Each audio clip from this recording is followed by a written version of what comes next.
Okay,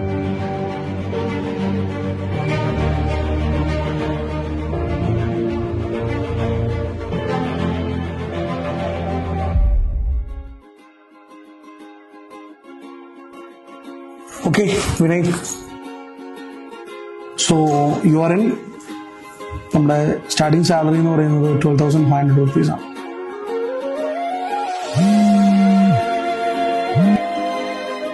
hello. Hi sir, Bajaj ഫിനാൻസിൽ നിന്നാണ് വിളിക്കുന്നത്. സാറിന്റെ 2 മാസത്തെ EMI പെൻഡിങ് ഉണ്ടല്ലോ.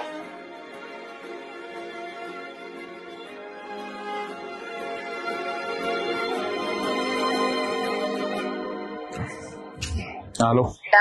ജോലി സെറ്റായോ? ഇല്ല. ഈ ഇന്റർവ്യൂവിന് പോയപ്പോഴേ എനിക്ക് ഉറപ്പായിരുന്നു ഈ വർക്ക് സെറ്റ് ആവില്ല എന്ന് തന്നെ പറയുന്നു. എങ്ങനെ ഒരു വർക്ക് സെറ്റാക്ക്? പിടിച്ചു നിൽക്കുന്നതിനൊരു ഞാനും പിടിച്ചു നിൽക്കാൻ വേണ്ടി തന്നെ ഈ സ്ട്രഗിൾ ചെയ്യണം. നീ ഓരോന്ന് പറഞ്ഞ വഴക്കുടിക്കാണ്ട് ഫോൺ വെച്ച്. എന്താണ് നീ ജോലിയാണോ പ്രശ്നം? പഠിക്കാൻ വേണ്ടി ഫീസ് അടച്ചു. ഓരോ ഫെമ്മിലും ഫീസ്. എക്സാം എഴുതാൻ അതിന് ഫീസ്.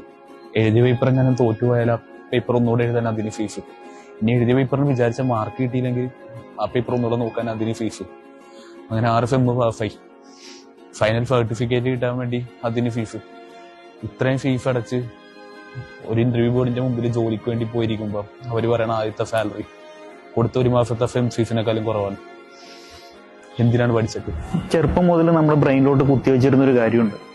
നമ്മുടെ പാരന്റ്സ് ആണെങ്കിലും നമ്മളെ പഠിപ്പിച്ച അധ്യാപകരാണെങ്കിലും അവരൊന്നേ നമുക്ക് പറഞ്ഞു തരാൻ പറ്റുള്ളൂ. പഠിച്ച് നല്ലൊരു ജോലി നേടണം, നല്ലൊരു ജോലിക്കാരനാവണം. അല്ലാതെ നിന്നോട് ആരെങ്കിലും പറഞ്ഞു തന്നിട്ടുണ്ടോ നല്ലൊരു ഇൻവെസ്റ്റർ ആവണം, നല്ലൊരു ബിസിനസ്മാൻ ആവണമെന്ന്? ഇനിയിപ്പോ സൂപ്രയും കൂടി വരാൻ പോകുന്നു. വൈകാതെ തന്നെ പല മൾട്ടിനാഷണൽ കമ്പനികളിലെ ആൾക്കാരെ തന്നെ പിരിച്ചുവിടാൻ പോവുക. അവർക്ക് എന്ത് ചെയ്യും? ഇനി ഇവിടെ എന്ത് ചെയ്ത് രക്ഷപ്പെടാൻ പറ്റും? സെക്കൻഡ് വേൾഡ് വാറിന് ശേഷം ഇവിടെ വില കുറയാത്ത രണ്ട് കാര്യങ്ങളുള്ളൂ. ഒന്ന് ഗോൾഡ്. ഈ ഗോൾഡിനൊരു ഡ്രോബാക്ക് ഉണ്ട്. മൈൻഡ് ചെയ്താൽ ഇനിയും കിട്ടും. പിന്നെ ഗോൾഡ് ഒരു അസറ്റാണ്, ഇൻകം ജനറേറ്റിംഗ് അസറ്റ് അല്ല. എന്താ രണ്ടാമത്? ഭൂമി. പോപ്പുലേഷൻ കൂടിക്കൊണ്ടേയിരിക്കും. ഭൂമി ഉള്ളതേ ഉള്ളൂ. ലോകത്തിലെ ഏറ്റവും നല്ല ഇൻവെസ്റ്റ്മെന്റ് ഭൂമിയാണ്. ഇത് പോവായി ഇൻവെസ്റ്റ് ചെയ്യാനൊക്കെ പൈസ വേണ്ടേ? ഞാനും നിന്നെ പോലെയായിരുന്നു ആദ്യം. എന്റെ മൈൻഡ് സെറ്റ് മാറാൻ കാരണമായ ഒരാളുണ്ട്. അതാരാ? സാധാരണക്കാരെ അസാധാരണക്കാരാകുമെന്ന് ഉറപ്പിച്ചൊരു മനുഷ്യൻ, ഡോക്ടർ നിഷാദ് അബൂബക്കർ.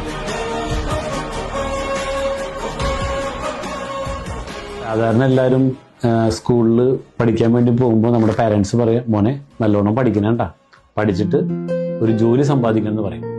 പക്ഷേ ഇതിൻ്റെ പ്രധാന കാരണം എന്ന് വെച്ചാൽ ജോലി നേടിക്കഴിഞ്ഞാൽ മുടങ്ങാതെ എല്ലാ മാസം ശമ്പളം കിട്ടും. ഇതാണ് എല്ലാവരും മെയിൻ ചെയ്യണത്. പക്ഷേ അത് എത്രയെന്ന് ആരും ശ്രദ്ധിക്കാറില്ല. അപ്പോൾ ഇവിടെയാണ് പലരും തെറ്റിപ്പോണ്ടൊരു കാര്യം വെച്ചാൽ, അപ്പോൾ ഒരു ബിസിനസ്സുകാരൻ ആകണമെന്ന് എനിക്ക് തോന്നുന്നു ഇവിടെ 99% പാരൻസ് പഠിപ്പിക്കാറില്ല. അതിൻ്റെ റീസൺ ഒന്ന്, അവർ ബിസിനസ്സുകാരല്ല. രണ്ടാമതായിട്ട് ഒരു ബിസിനസ് ചെയ്യണമെങ്കിൽ അതിന് ക്യാപിറ്റൽ എമൗണ്ട് വേണം, റിസ്ക് ഉണ്ട് അല്ലെ, ഒരുപാട് കടമകൾ കടക്കാണ്ട്. ഏത് ബിസിനസ്സാണ് ഇവിടെ ചെയ്താൽ വിജയിക്കുക? അപ്പോൾ അതൊക്കെ നോക്കി അതെന്തിനാ വെറുതെ റിസ്ക് എടുക്കണം? ആ നേരം പഠിച്ചൊരു ജോലിക്ക് പോയ പോലെ.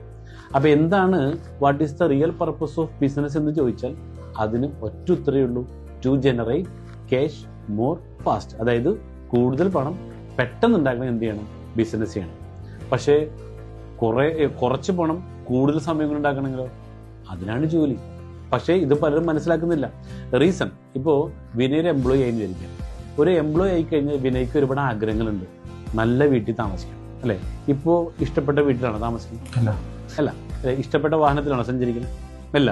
ഇത് ഒരു എംപ്ലോയി ആയി കഴിഞ്ഞാൽ ഈ ഇഷ്ടങ്ങൾക്ക് ഒരു പ്രാധാന്യമില്ല. ഇഷ്ടപ്പെടാത്ത വീട്, ഇഷ്ടപ്പെടാത്ത വാഹനം. അതേസമയം ബിസിനസ്സുകാരനായാലോ, നമുക്ക് ഇഷ്ടപ്പെട്ട വീട് വാങ്ങാം, ഇഷ്ടപ്പെട്ട കാറ് വാങ്ങാം.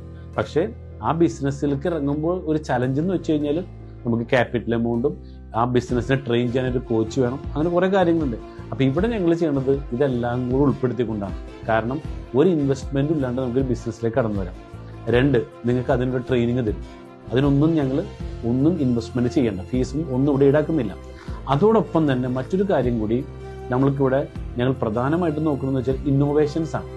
അതായത് ഇവിടെ ബിസിനസ്സിലേക്ക് ഇറങ്ങുമ്പോൾ ആളുകൾക്ക് ഇല്ലാത്ത ഇന്നോവേറ്റീവ് ആയിട്ടുള്ള സാധനങ്ങൾ കൊടുത്താലോ ഇത് ആളുകൾ പെട്ടെന്ന് മേടിക്കും. അപ്പം ഞങ്ങളിപ്പോൾ ഇവിടെ ചെയ്തതെന്ന് വെച്ചാൽ ഏറ്റവും കൂടുതൽ 3 പ്രൊജക്റ്റ് റൺ ചെയ്തുകൊണ്ടിരിക്കുന്നത്. ഒന്ന് സാൻഡൽവുഡ് ഗ്രൂപ്പ് ഫാമിംഗ്, അതായത് 2 ഏക്കർ വരുന്ന സ്ഥലം എടുത്തിട്ട് അതിന് 40 പ്ലോട്ടാക്കി തിരിച്ചിട്ട് 5 സെന്റിന്റെ പ്ലോട്ടാക്കി തിരിച്ചിട്ട് അതിൽ 20 സാൻഡൽവുഡ് പ്ലാന്റ് ചെയ്തിട്ട് ഓരോരുത്തർക്ക് വിൽക്കുക ചെയ്യണം. ഇതാണ് ഒന്നാമത്തെ പ്രൊജക്ട്. രണ്ടാമത്തെ പ്രൊജക്റ്റാണ് സാൻഡൽവുഡ് കേവ് ഫോറസ്റ്റ്. അതായത് 12 ഏക്കർ സ്ഥലം ഇതിന് 5 സെന്റിന്റെ പ്ലോട്ടാക്കി തിരിച്ചിട്ട് അതിൽ 16 സാൻഡൽവുഡും പിന്നെ 507 സ്ക്വയർ ഫീറ്റിന്റെ ഒരു കോട്ടേജ്. അപ്പൊ ഇതിൽ നിന്ന് ആദ്യത്തെ പ്രൊജക്ട് ചെയ്ത് കിട്ടുന്ന 2 വരുമാനമാണ്. ഒന്ന് അഗ്രികൾച്ചർ ഇൻകം, 2 ലാൻഡ് അപ്രിസിയേഷൻ. നമ്മുടെ രണ്ടാമത്തെ പ്രൊജക്ട് സാൻഡൽവുഡ് കേവ് ഫോറസ്റ്റ് കിട്ടുന്ന 3 വരുമാനമാണ്. ഒന്ന് അഗ്രികൾച്ചർ ഇൻകം, 2 റെന്റൽ ഇൻകം. കാരണം നമ്മളിത് ഡെയിലി വാടക കൊടുക്കുന്നത് 20,000 രൂപയ്ക്കാണ്. അപ്പൊ 20,000 ഇൻറ്റു 30 ദിവസം പോയി കഴിഞ്ഞാലോ 6 ലക്ഷം രൂപ പെർ മന്ത് റവന്യൂ കിട്ടും. ഇതിൽ നിന്ന് എക്സ്പെൻസ് എല്ലാം കഴിച്ച് നിയർലി നമുക്കൊരു 3 ലക്ഷം രൂപയോളം പെർ മന്ത് കിട്ടാനുള്ള അവസരം വെച്ചിട്ടുള്ളത്. മൂന്നാമതായിട്ട് ലാൻഡ് അപ്രിസിയേഷൻ. കാരണം എന്ന് വെച്ചാൽ നമ്മുടെ കേരളം ടോട്ടൽ വിസ്തീർണം ഉള്ളത് 96 ലക്ഷം ഏക്കറാണ്. ഇപ്പോൾ വിനയുടെ പാരൻസ് ഒക്കെ സ്കൂളിൽ പഠിക്കുമ്പോൾ ലോകത്തിലെ ഏറ്റവും ജനസംഖ്യ കൂടിയ രാജ്യം ഏതാണെന്ന് ചോദിച്ചാൽ ചൈനയായിരുന്നു. അത് വിനയ് പഠിച്ചപ്പോഴോ ഇന്ത്യയായിട്ട് മാറി എന്നുള്ളതാണ്. അപ്പോൾ ഇതേ ജനസംഖ്യ കൂടിക്കൊണ്ടിരിക്കുകയാണ്, പക്ഷെ അതിനനുസരിച്ച് ഭൂമി കൂടുന്നില്ല. അപ്പോൾ അതുകൊണ്ട് എന്താ ഗുണമെന്ന് വെച്ചാൽ നമ്മൾ ഈ പ്രോപ്പർട്ടി വാങ്ങിയ ആൾക്ക് 10 കൊല്ലം കഴിഞ്ഞാൽ ഇത് സ്ക്വയർ ഫീറ്റിൽ വേണമെങ്കിൽ മുറിച്ച് വിൽക്കാം. അതായത് ഇപ്പോൾ മേടിച്ചതിനേക്കാൾ 5 ഇരട്ടി വിലയ്ക്ക് വിൽക്കാമെന്നതിൻ്റെ അർത്ഥം. പിന്നെ മൂന്നാമത്തെ പ്രൊജക്റ്റാണ് സാൻഡൽവുഡ് ഫാം ഫോറസ്റ്റ്. ഇതിന് ഗുണം എന്ന് വെച്ചാൽ അവിടെയുള്ള 3 വരുമാനമാണെങ്കിൽ ഇവിടെ നമ്മൾ അഡീഷണൽ ഉണ്ട്. അപ്പം നമ്മുടെ ഇവിടുത്തെ കാര്യം എന്ന് വെച്ച് കഴിഞ്ഞാൽ ഈ 3 പ്രൊജക്റ്റുകളും നമ്മൾക്ക് പണം കയ്യിലുണ്ടെങ്കിൽ വാങ്ങാം.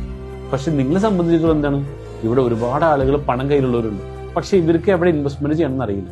അപ്പം നമുക്ക് എന്ത് ചെയ്യാം, ഈ പ്രൊജക്റ്റ് നമ്മൾ ജനങ്ങളെ അറിയിക്കുന്നു. അതിലൂടെ നമുക്ക് ഒരു ഹ്യൂജ് ആയിട്ടുള്ള പ്രോഫിറ്റ് നമുക്ക് കിട്ടുന്നതോടുകൂടി തന്നെ നമ്മൾക്കും ഒരു സമ്പന്നമായിട്ട് മാറാൻ പറ്റും. അപ്പോൾ ഒരു എംപ്ലോയി മൈൻഡ് സെറ്റ് ചിന്തിച്ചാൽ നമുക്ക് 20-35 കൊല്ലം കൊണ്ട് നേടേണ്ട പൈസ ഇവിടെ നിന്ന് വെറും 2 കൊല്ലം കൊണ്ട് ഏൺ ചെയ്യാൻ പറ്റും. അതാണ് ഏറ്റവും വലിയൊരു പ്രത്യേകത. ഓക്കെ, കേട്ടോ നിനക്ക് എന്തോ നീ പരിപാടി കൊള്ളാം. എംപ്ലോയി ആയാലും എന്നൊരു എംപ്ലോയി മാറ്റി ചിന്തിക്കാൻ ഒരു അവസരം അത് കിട്ടി. Thank you. പൊളിക്കനിയാ.